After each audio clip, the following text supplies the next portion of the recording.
Welcome to M&G Agency Life. This time, we're going full tech mode. Yep, Series 3 is all about the tech that powers the work we do here at Mearns & Gill. Because behind everything we do, there's a whole lot of clever stuff happening behind the scenes. And we're here to break it all down.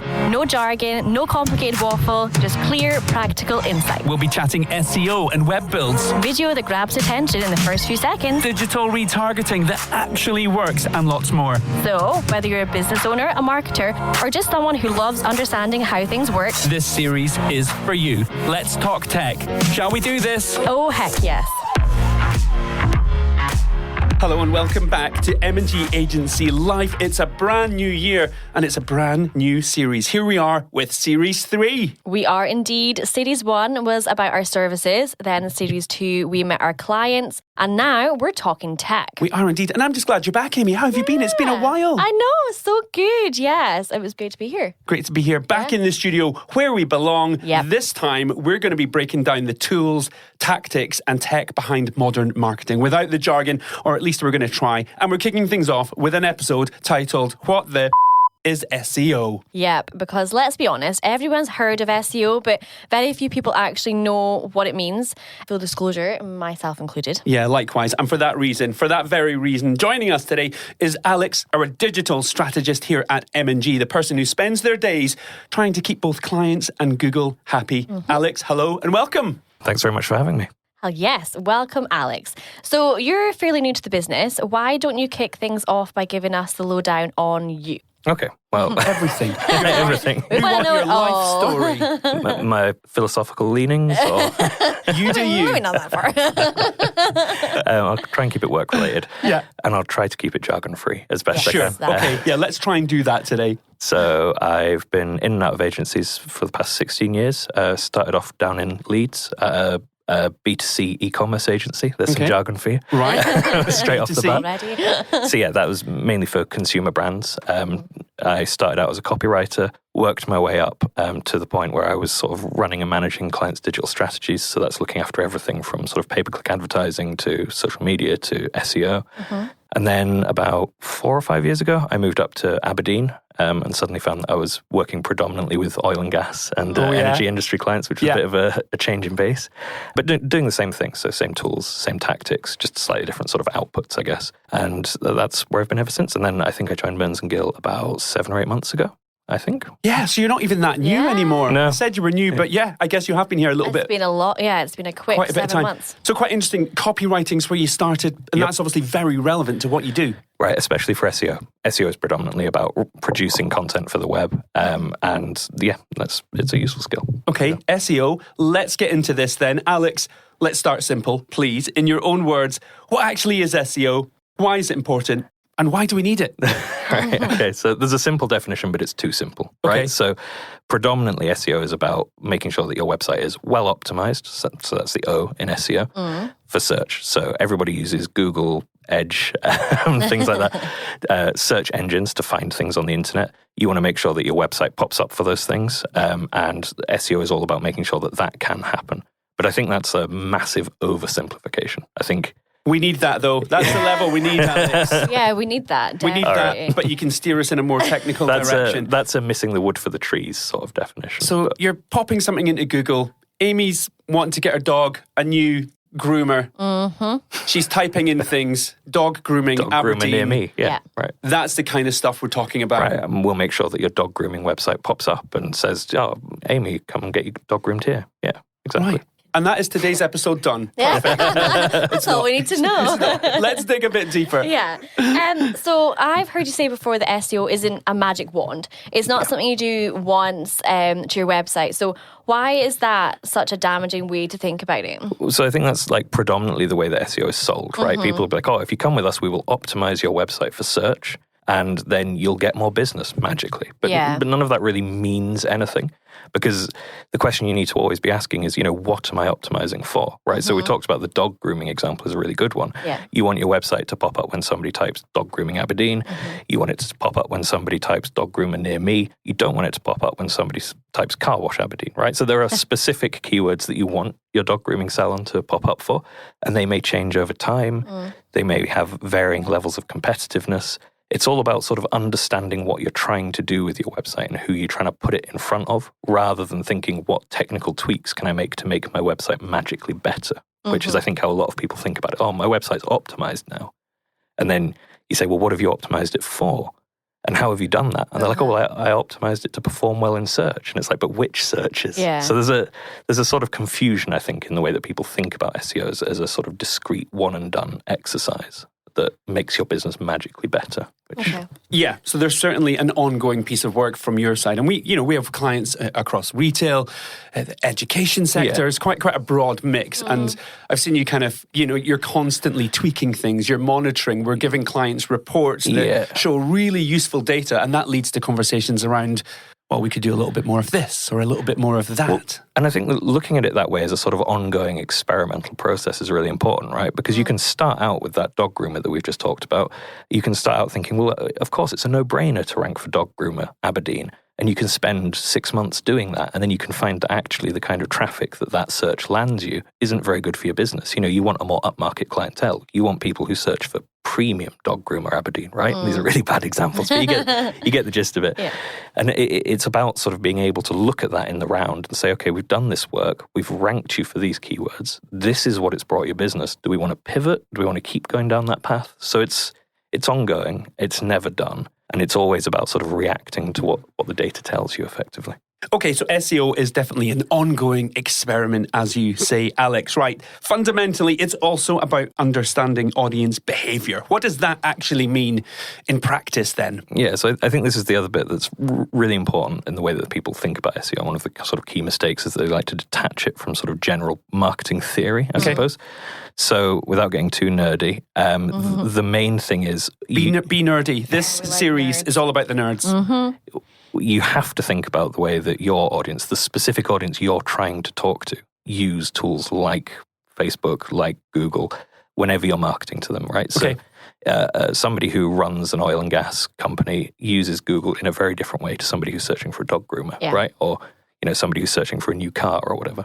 And unless you can sort of sit down and profile that behavior and start to understand where people are going to Google in that process, how they're using it, what kind of questions they're asking, you can't really optimize for those journeys, right? So you're just sort of shouting into the void while somebody's over there searching for something completely different.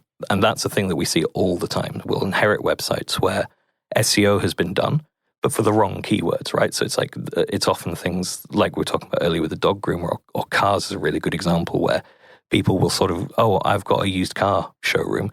I want to appear for like used cars Aberdeen, but nobody looking for a used car searches for used car salesman. No, exactly. They're like, I want a Hyundai whatever, and I want it near me, right? So it's like you often inherit websites where people have just gone down this path of sort of optimizing for really obvious search terms that have nothing to do with their audience's actual behavior online. Yeah. So unless you can sort of spend the time sitting down and thinking, okay, when people want my business, what are they thinking? What problems are they trying to solve? What questions are they asking?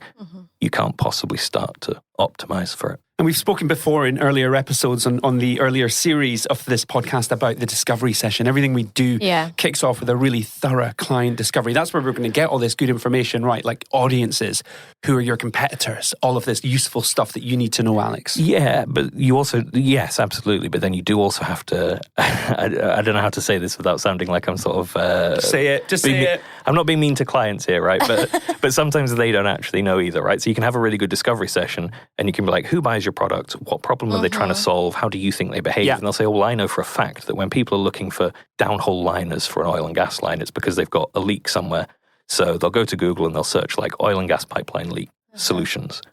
And I want to pop up for that. And then when you actually talk to somebody in the industry, they're like, I would never type that. That's really unsophisticated. That's a really weird way of talking about it. So there's also a separate exercise that has to be done where we go away and we take what clients have told us and then we use tools. So that's things like Ahrefs or SEMrush to go and ask. Amy's making really bizarre faces. What, sorry? Tools. We'll just call them tools. Tools, SEO tools. It's quite funny because I had a question from a client the other day and they were like, will you use SEO tools? And I was like, yes. Which ones? What do you mean? But no, I mean, and we use those tools predominantly to sort of ask, what do people actually search? So those tools buy loads of data about the way people use Google. Great. And then we can query them and say, okay, around the subject of oil and gas pipeline leaks, what language do you see people using?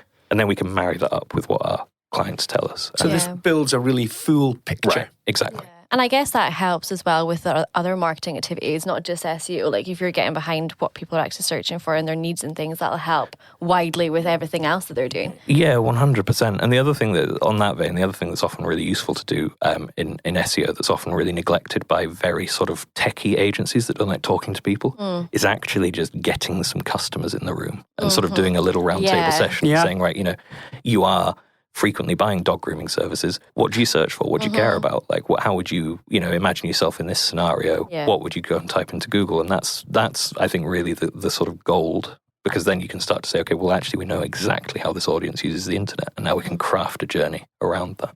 Useful. Yeah. Definitely. So how does knowing when someone is primed to buy something change how you approach SEO and like the content? Yeah, so this is a question of intent. And I think this is something that marketers get wrong. I sound like I'm just being mean about marketers in general. I've said that way too many times. You're just here to be mean to people, Alex, really. It'll be us next. You're doing SEO wrong. People do SEO wrong. And this is another key example, right? Because you can get very lost in this process where you've decided like, cool, okay, right, I know that when somebody's searching for dog grooming services, they type, premium dog grooming near me. When they're not quite ready to buy yet, but they're thinking about it. They're like, how do I groom my dog? Or like, what is it worth getting a professional dog groomer in? That sort of thing. And a lot of people will get to the point where they pick up on this. So they'll do like a roundtable session with some clients, or they'll profile things using Ahrefs, and they'll say, okay, well, we know that before people are actually ready to buy, they're making all these informational searches, what we call top of funnel searches, where you're like starting to do a bit of research. And then people will say, okay, well, fine, I'll write content for that. And that's why you see a lot of websites that have a blog. And the blog is full of like questions. And it's like, like, should you use WordPress or HubSpot? Should you use a dog groomer or cut your own dog's hair? Don't cut your own dog's hair. It's a disaster. That's for another podcast. I feel there's a story there. But it's about really drilling into what people want when they're making the searches and making sure that you actually service that need. And SEO, again, is not about optimizing for search engines alone. It's about optimizing content so that it appears in search engines and also appeals to your customer, tells them a story, makes them want to buy from you. So when you're looking at those informational searches, it's really important to understand what people want to get out of that page and then go away and produce that content. Because, if you don't, then you'll just annoy people. Yeah. This is useful. We're learning a lot today. Before we go any deeper, though, I wonder if we can just take a step back a little bit. Can you explain simply, how do search engines even work? No. No, I cannot explain it simply. I'll do my best. Semi-simply. I'll do my best. And when I get to like really gnarly jargon, you can be like, Alex, no one knows what you're talking about. Okay, we'll just zone out. I'll be like, what's the time? What am I having for lunch? So there's Google that you see, like when you go google.com and it's a box and you type into it and it gives you some search results. So the pages that are created when we type into search are called search engine results pages, SERPs, and that's what we're trying to rank content on. But that's got nothing to do with how Google actually works. Okay. So behind the scenes, there are a bunch of what are called web crawlers or bots, which are tiny little bits of code that, I can see. All right. I like a little bot. This is what's actually going on. These little bits of code sort of scurry around the internet, and they look at pages and they say, okay, well, I can see that this page is about these keywords. It's got these links to these other pages. I can start to contextualize that, and I can start to see it's about dog grooming. Cool. I'll go and put that in my index about dog grooming. And Google is ultimately like a ginormous file library. Okay. With a bunch of URLs or web addresses that are sorted into categories that Google thinks they're about. So when you go and search in Google, it goes away and looks in its ginormous library and it says, well, they've asked about dog grooming. I've got these 6,000 pages about dog grooming. These are the best 10. I'll serve them. And that's what's actually happening. So that's a really good way of breaking it down. It's almost like you're breaking it down for kids here. Yeah, for Aimee and I. Yeah. But that made so much sense. Yeah. And how do they judge what's the best site then? Based on your... Oh no. Amy's taking this in a whole other direction. I'm just learning here. You know what? They're not real. It's not like the numbskulls, Aimee. They're not little people in your head. No, well, they sort of are. So. What? So there are literally thousands of what we call ranking criteria. Right. So this is how you SEO, I guess, is like you learn how Google sorts pages, and you try to make sure that your page is at the top of that list about dog grooming, right? So there are literally thousands of different ranking criteria, and they look at everything from like, well, as we found out recently, they look at how long people spend on your page, what sort of activity they do on there. They also look at things like how often you use keywords, how many other people link to your webpage. Okay. So that's a really critical thing about Google, is that it started life. And the reason that it is the preeminent search engine that everyone uses is because it was the first search engine to take this sort of scientific approach. So in science, when you write a science paper and you publish it, the more times it's cited by journals or other scientists, the more authoritative it is. Yeah. And Google looked at that and they said, okay, well, here's a way that we can decide whether or not a web page is authoritative or not. We can look at how often other people link to it. And if they link to it a lot, then that means it's good, right? Yeah. So back in the days of like Ask Jeeves and all that nonsense. Oh, yeah, remember him?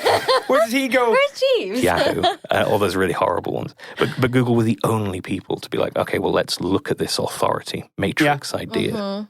So that's like a really big component of it.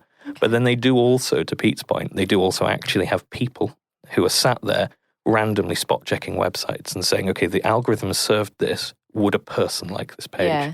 So there's an element to it too that is all around sort of, people first, not search engines first. Interesting. Yeah. So I've heard as well, so if, for example, you do this kind of search and then the web page, maybe like people have bounced back off of it because it's just like rubbish and like it's just obviously getting people on the page because it's used the right keywords, and then it bounces right back off again. That would obviously go down the list of a valuable website. Yeah, 100%. And there's lots of other things too, like there's this whole ththing around sort of what's it'll get very nerdy now. They have I asked the question. They have. I'm impressed you asked that, Aimee. I know. Without being set up for it too. No, I know. They have this whole thing. There's a tool called Page Speed Insights, which breaks down how your page performs technically. And even things like when you land on a web page, if elements on the page move around a lot, that's called cumulative layout shift. And they measure that and they say, okay, well, a website where lots of ads pop up all the time, we know that annoys people. So if your website has a high cumulative layout shift score, it goes down the rankings. So they're looking at like literally everything about the page, like the way it performs, how it looks, how fast it loads. Yeah. Okay, so you break SEO into 3 main areas. Got technical, on-page and off-page. So can you give us a high-level overview of those? Yeah, definitely. So I think like the technical stuff is what we were just talking about, right? So it's like how fast your website loads, whether or not you've got your headers marked up properly, whether you've got like metadata in place, whether you schema markup. There's a lot of buzzwords. I'm aware of that. A lot of buzzwords. It is called technical SEO. I think technical SEO is basically like the mechanical foundation. Does your website work well enough for Google to look at it and say, I would serve this website to somebody for something? It's not a crap website. I don't know if we can swear. Maybe you can bleep that out. I think crap's okay. That's all right. I think that's all right. Use that on the radio. The on-page stuff is like more around, is the keyword that you're trying to rank for used frequently? Okay. Do you talk about things that Google would expect a page for dog grooming to talk about, or whatever it is you're trying to rank for, right? So it's just sort of, does the page itself talk about the thing you're trying to rank for? And then off-page is all the stuff like, how often do people link to it? Do the people linking to it link to it from relevant websites? Is it in the same industry? Is it in the same niche? Does it look like you've gone away and bought a load of links? Because that's a thing that people do. Yeah. They'll go and pay people to link to their page to make it more authoritative. Google's got very good. Yeah, well, there's a sort of dark underbelly to all of this where Google is trying very hard to serve up good content, and people are incentivized to try and rank whatever content, using whatever dark arts they want to. And that's what we call black hat SEO. Oh, wow. You knew this. We won't talk about that here because... so that's all sort of literally what it sounds like. Off your page, what do people do and how does that influence your SEO? So whenever we're sort of, I'll use inverted commas, but like SEOing a website, we're looking at all 3 of those things. So I'll speak to devs and say, is this page technically good? Does the website load quickly? Does it score well? And then I'll look at it and say, are we using the keywords properly? Are we talking about it in enough depth? Are we offering something useful to the end user? And then there's a third element, which is how do we get people to start talking about it and linking to it? Cool. From a technical point of view then, Alex, what foundations should be in place for SEO to even stand a chance of working? I think it has to be, your website has to load quickly. You have to not do the thing I was talking about before where your layout jumps around all the time and you have a load of confusing things. I think also things like hierarchy, making sure that the page flows in the way that Google and users expect it to, and you don't do lots of weird things like having your biggest heading at the bottom of the page and stuff like that.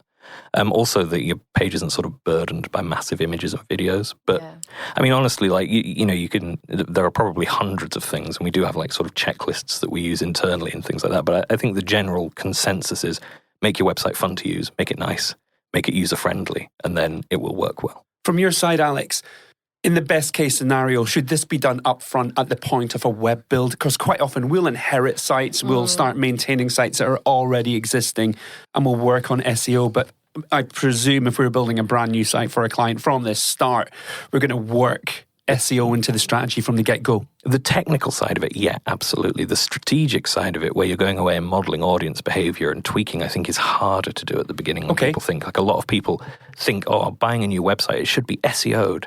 And like, it might be, we never push a website that isn't technically in the right place. It doesn't have a good foundation. But then how you actually choose to target the content and which search terms you go after, that I think has to be an evolving process. Okay. Cool. Okay. So you've also said that SEO is a multidisciplinary. Oh, big word. I know. I actually had to pause after to make sure I said it right. So why shouldn't that just sit with a developer or a single SEO specialist? Yeah, it's because of this piece around like what we're actually trying to achieve here. Like if you spend, I don't know, say you spend 3 months ranking a page for a really cool high volume search term that lots of people who buy from you are using all the time, and you get your you get your page up there, and it's for something like best microphone for podcasting, and you're selling hundreds of your microphone or whatever, but the page itself isn't very good, as in it's not formatted in a way that helps users to buy. Your user experience is really clunky or clumsy. You're not actually going to sell anything. So you want to be looking at this in terms of like, okay, I'm going to pay all this money to drive this traffic, and then and that means that you need designers involved, you need UX specialists, and also like there's a whole piece about like, for example, if we drive loads of traffic to a website and they don't convert, what else can we do with them? Can we sign them up for an email marketing campaign? Can we retarget to them on Facebook? So you want your social media specialists and people like that involved as well. It is one of those things where like if you just focus on driving traffic to a website, you're never going to get any real return on investment. But when you sort of involve everybody in that process, you can suddenly use that traffic to move the business forward. It's a real unique skill set you've got, Alex, and you're certainly making a big difference to our clients. I love being on calls with you where we hear you crunching the data and we hear the client saying, I do love data. Yes, because it's great and it's so easily backed up. A final question then, I guess, to anyone who is listening and maybe they don't have an SEO plan in place, should they? Yeah, I think one of the things we hear all the time in our industry is like, oh, SEO is not relevant for my business. Like, I don't sell through search. I sell through, personal connections. Yeah. But the point is everybody, if you think about your own day, there are so many times when you'll go to Google and search for something. And even if you don't realize that you're being sold to, every page of content that you're reading has been put there by somebody who wants to either embed their brand in your mind or make you know that they've got a solution for something or change the way that you're thinking about something. Like this is happening all the time. And if it's happening to you, it's happening to your clients as well. And I think it's just, even if it's not really blunt brute force, like we sell X, even if it's just, oh, you're thinking about this slightly wrong. Maybe you should be thinking about it more like the way we think about it. That's all useful stuff to be doing from a marketing perspective. So I think, the idea that you can just not do SEO is a little bit laughable nowadays. So there we go. And if you want to hear more about this subject, because it's really fascinating, we can talk for hours. We'll give you the details later about how we can keep this conversation going. Alex, it's been truly interesting. Thank you so much. No problem.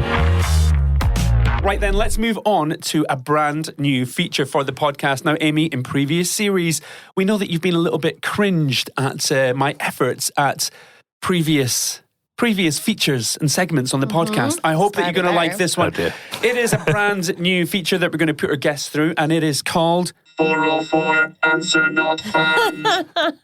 What do you think? Oh, I better take that off. It's called 404 Answer Not Found. Get it? Because it's a code thing. Do you get that? Yeah, and it was a robot voice. Yes. And I think she did actually cringe in real time. I do. Did you hear it? I literally I think she did. I did. Yeah.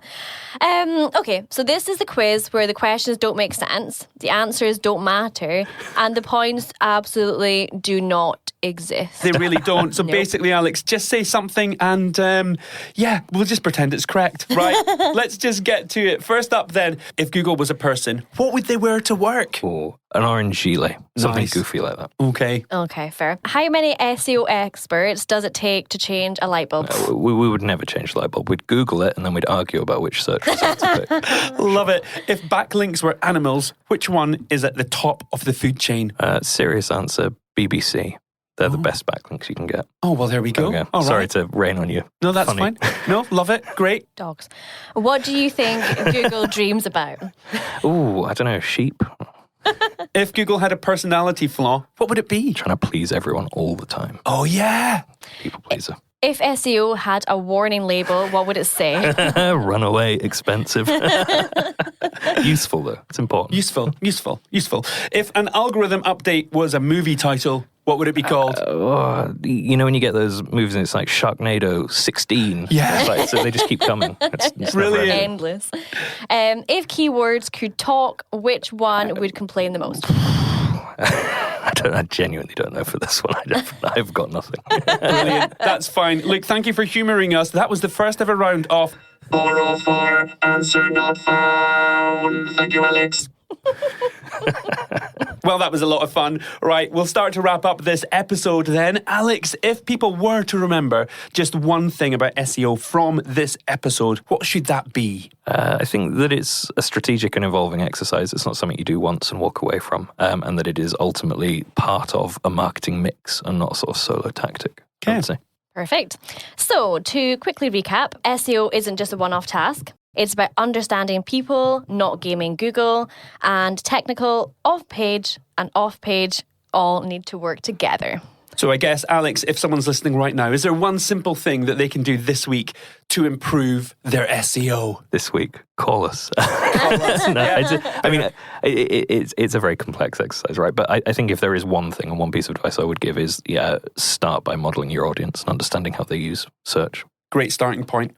So that is just about a wrap on this episode. Thank you so much for joining us today. It's episode 1 of series 3. Alex, it's been fascinating hearing more about you and also SEO. Yep. And as always, if you'd like to know more about anything we discuss, you can drop us a line. Yeah, you can find us on Instagram at MearnsGill. You can also find Mearns and Gill on Facebook, LinkedIn, or online. Yep. You can also text us directly from the podcast platform with any questions. We'd love to hear from you. Yes, we would. So on the subject of tech, ever wondered how digital retargeting actually works? Well, that is next time. Alex, thank you again. Thanks very much for having me. We'll catch you next time. See ya. Bye. Bye.